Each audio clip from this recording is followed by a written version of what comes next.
আবারও আলোচনায় শাকিব বুবলি জুটি। বছর চারেক আগে শাকিব খান বলেছিলেন অপু বিশ্বাস ও শবনম বুবলি দুজনই তার অতীত। এই কথায় অনেকেই ধরে নিয়েছিলেন শাকিব বুবলির দাম্পত্যেরও ইতি ঘটেছে।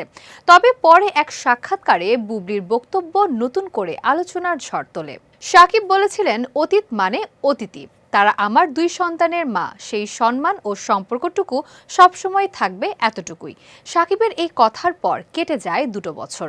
তারপর 2024 সালে একটি সাক্ষাৎকারে সম্পর্কের গল্প নিয়ে খোলামেলা মুখ খোলেন বুবলি। তিনি জানান তাদের বিচ্ছেদ হয়নি এবং ভুল বোঝাবুঝি কাটিয়ে ওঠার জন্য তারা সময় নিচ্ছেন।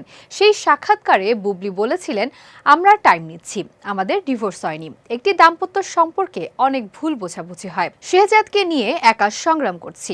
বুবলি আরও জানান, সন্তানের বাবা হিসেবে শাকিবকে তিনি সবসময় সম্মান দিয়ে এসেছেন, কখনো আক্রমণ নয়, বরং নীরবে পাশে থেকে ধৈর্য ধরেছেন।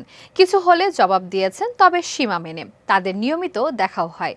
বুবলির ভাষায়, সময়ের সঙ্গে দুজনের বোঝাপড়া আরও গভীর হয়েছে। একসঙ্গে কাটানো মুহূর্তগুলো এখনও উপভোগ করেন। দাম্পত্যের টানাপোড়েন প্রসঙ্গে বুবলি জানান, মতের অমিল হলে তিনি ধৈর্য ধরে থাকতেন। তিনি বলেন, শাকিব রাগলে চুপ হয়ে যান, মুখে প্রকাশ করেন না, বুঝে নিতে হয়। বুবলিও তখন চুপ থেকে বোঝানোর চেষ্টা করতেন। রাগ যৌক্তিক হলে বুবলি সরাসরি কথা বলতেন, না হলে অপেক্ষা করতেন। আর রাগ ভাঙাতে এগিয়ে আসতেন শাকিব নিজেই। বুবলির ভাষায়, কারো দাম্পত্য জীবন সুখের হলে সেখানে অন্য কেউ ঢুকতে পারে না, তাই আমি ধৈর্য ধরতে চাই। সম্প্রতি আবারও শাকিব বুবলি জুটির ঘরে নতুন অতিথির আগমন ঘটেছে।